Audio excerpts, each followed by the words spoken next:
Hello everyone, welcome on my channel Har Ghar English. We will discuss now theme of Paradise Lost by John Milton, book first. Yeah, this is a book first present in your first paper, PG semester second, Paradise Lost.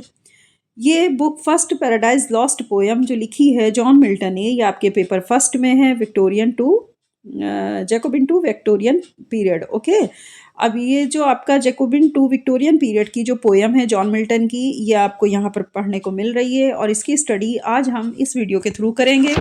सभी students एक बात पर और ध्यान दें कि जो भी स्टूडेंट्स यहाँ पर अपने नोट्स प्रिपेयर कर रहे हैं तो वो साथ साथ मेरे नोट्स बनाते हुए चलें, ताकि बिफोर द एग्ज़ाम आपके ऊपर बहुत ज़्यादा बर्डन ना हो।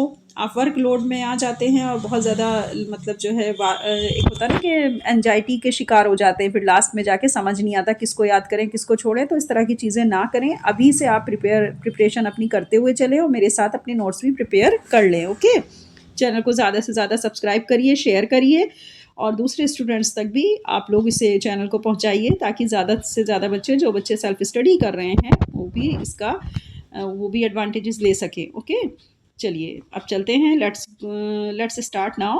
Question number 1, describe the theme of the paradise lost by John Milton, book first. Answer. The theme of Book First of Paradise Lost by John Milton revolves around the fall of Shaitan and his followers after their rebellion against God, highlighting themes of pride, ambition, and defiance. Book first of paradise lost की जो theme है, जिसको लिखा गया John Milton के द्वारा, ठीक है, वो क्या कर रही है, वो रिवॉल्व्स अराउंड है एक शैतान और उसके फॉलोवर्स। शैतान और उसके फॉलोवर्स जो कि गिरा दिए गए थे हेल के अंदर, क्योंकि उन्होंने रिबेलियन किया था गॉड के अगेंस्ट मीन्स गॉड के खिलाफ उन्होंने विद्रोह किया था, तो उसके बाद से उनको हेल में गिरा दिया गया।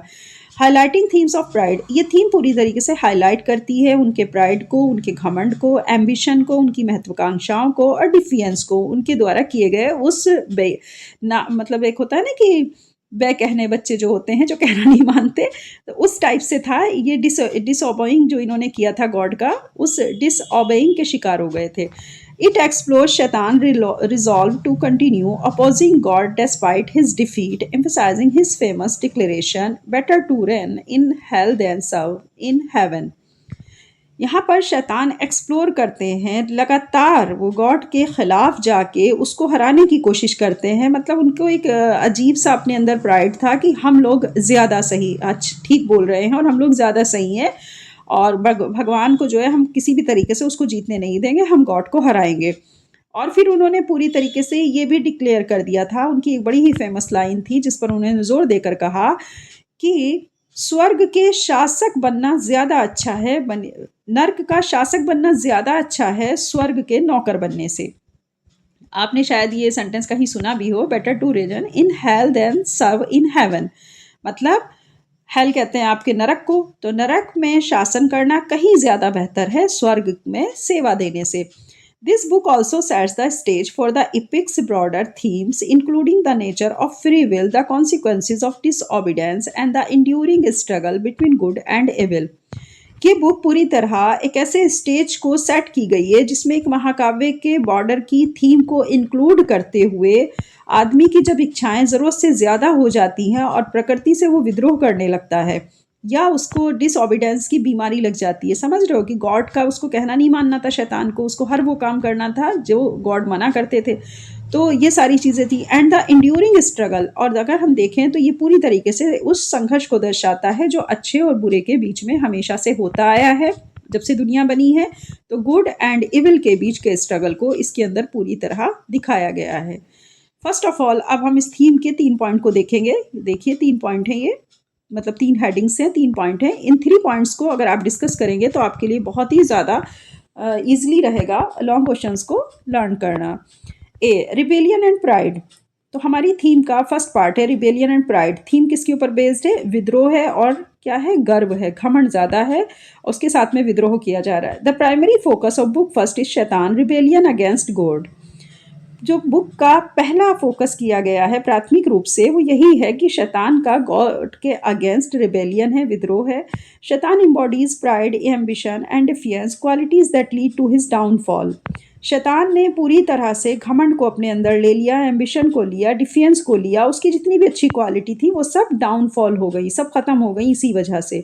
Milton present him as a tragic figure evoking both admiration for his resolve and condemnation for his hubris.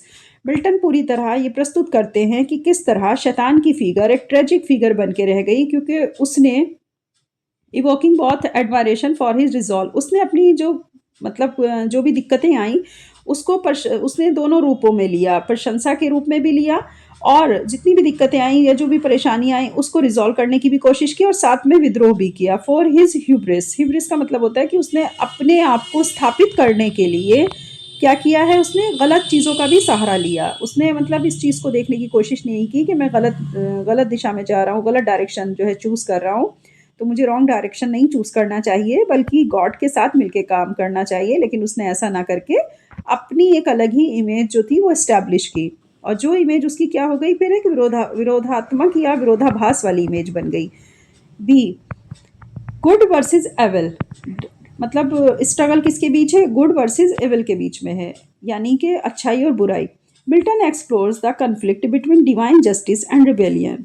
Milton पूरी तरह एक्सप्लोर करते हैं उस संघर्ष को जो पवित्र न्याय के बीच में है और विद्रोह के बीच में है। तो पवित्र न्याय किसका है, गॉड का है, और रिबेलियन किसका है, शैतान का।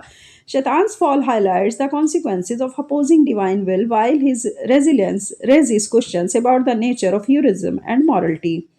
शैतान को पूरी तरीके से जब गिरा दिया गया हेल के अंदर, तो इस चीज़ को ज़्यादा हाईलाइट करके दिखाया गया कि किस तरह उसकी जो डिवाइन विल थी, मतलब डिवाइन विल किस, हमारे गॉड की थी, तो डिवाइन विल के अपोजिंग जा करके उसने अपने आप को खुद ही मुश्किलों में डाल दिया और एक ऐसा प्रश्न खड़ा किया जो कि नेचर में कहा तो वो हीरो बनने वाला था, लेकिन नेचर ने उसको हीरो फिर नहीं बनने दिया, उसकी नैतिकता भी ख़त्म हो गई। तो कहीं ना कहीं क्या हुआ कि उसकी जो एक हीरोइज्म वाली नेचर थी, जो मॉरलिटी की नेचर थी, वो सब ख़त्म हो गई, और जो गॉड था यानी कि जो डिवाइन विल थी वो कहीं ना कहीं जो था, उसने शैतान को जब हेल में डाला तो जाहिर सी बात है कि शैतान ने और भी ज़्यादा अपोज करना शुरू किया, लेकिन उसने अच्छी नेचर को या अच्छी मॉरलिटी को नहीं अपनाया। शैतान ने बिल्कुल ही मतलब मना कर दिया था भगवान के साथ रहने से, उनके साथ जो है उनके कहना मानने से, तो उससे इसीलिए डिसओबेइंग की ही उसको ये पनिशमेंट मिला था। सी पॉइंट है free will and predestination, यानी इच्छाओं का ज़रूरत से ज़्यादा स्वतंत्र हो जाना। अब देखते हैं, book first introduces theological debates about free will, obedience and predestination. यानी बुक फर्स्ट में ये इंट्रोड्यूस किया गया कि एक थियोलॉजिकल डिबेट्स को जिसमें कि जो इच्छाएं हैं वो ज़रूरत से ज़्यादा जो है स्वतंत्र हैं, आज्ञाकारी होना, ओबीडेंस जो है कहना मानना, और प्री डेस्टिनेशन होना, पहले से ही किसी चीज़ के बारे में जान लेना। वाइल गॉड अलाउ शैतान्स रिबेलियन, जबकि गॉड ने शैतान को रिबेलियन या विद्रोह करने को अलाउ किया। The responsibility for the fall lies with the rebels themselves.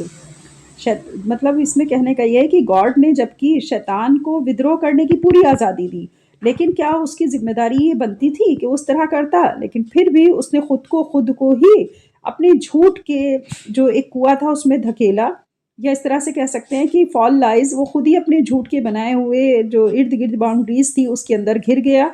Emphasizing human and angelic agency, उसने पूरी तरह फोकस किया मनुष्य को और फरिश्तों को, और उसने कहा कि मैं इन मनुष्यों को और फरिश्तों को इस तरह से बहकाऊंगा, ये मैं अपनी जिम्मेदारी समझ के उनको बहकाऊंगा कि वो भी मेरी तरह रिबेल्स करें। लेकिन ऐसा नहीं हुआ, शैतान को फिर रहती दुनिया तक शैतान के नाम से ही जाना जाएगा, और गॉड ने उसको खुली छूट दे दी है कि जाओ तुम्हें जितना विद्रोह करना है करो, लेकिन जो मेरे ह्यूमन हैं या जो मेरे एंजल हैं वो कभी तुम्हारी एजेंसी में शामिल नहीं होंगे। हालांकि शैतान पूरी कोशिश करता है ह्यूमन को और एंजल को पूरी तरीके से फोकस करता है कि वो भी जो कहा जाता है ना कि वो मिसकंडक्ट करें या कोई भी बैड एक्ट करें, ताकि भगवान की नज़रों में उनको जो है मतलब वो लेवल ना मिल पाए जो कि एक अच्छे लोगों को मिलता है। तो इसलिए शैतान का तो ये काम ही हो गया है कि वो हमेशा से लोगों को और जो एंजल है उनको बहकाने का काम करता है, लेकिन गॉड ने फिर भी उसको पूरी तरह से आज़ादी दी और अपने ह्यूमन, अपने एंजल को उससे बचाने की पूरी कोशिश की है। ये था आपका 3 पॉइंट थे ये, जिसमें बात की जा रही थी आपकी थीम की। अंडरस्टूड। और ये जो थीम है ये बहुत ही, मैंने आपको बताया ना कि ये शॉर्ट क्वेश्चन है, मगर ये इतना काफ़ी है। अगर 225 वर्ड्स या 50 वर्ड्स का क्वेश्चन का आंसर आता है तो आप इसको बहुत आराम से लिख सकते हैं। और इसमें कहीं से भी आपका कोई मार्क्स नहीं जाएगा। हालांकि एक शॉर्ट क्वेश्चन तैयार किया था मैंने, बहुत ज़्यादा लॉन्ग मैंने खुद ही नहीं रखा है, ताकि आप इसको समझें, पढ़ें और अच्छे से इससे अपनी प्रिपरेशन को मतलब करें और अपना जो है नोट्स वगैरह प्रिपेयर करें। ओके बच्चों, चलिए अब हम नेक्स्ट वीडियो में मिलेंगे एक नए अच्छे कंटेंट के साथ, एक नए अच्छे क्वेश्चन के साथ में, ताकि आप इसी तरह अपने नोट्स को प्रिपेयर करें और प्रिपरेशन करते रहें एग्ज़ाम की। अपना ख्याल रखिएगा। ओके, अब मैं आपसे विदा लेती हूँ। नेक्स्ट वीडियो में फिर मिलेंगे। Bye bye, all the best.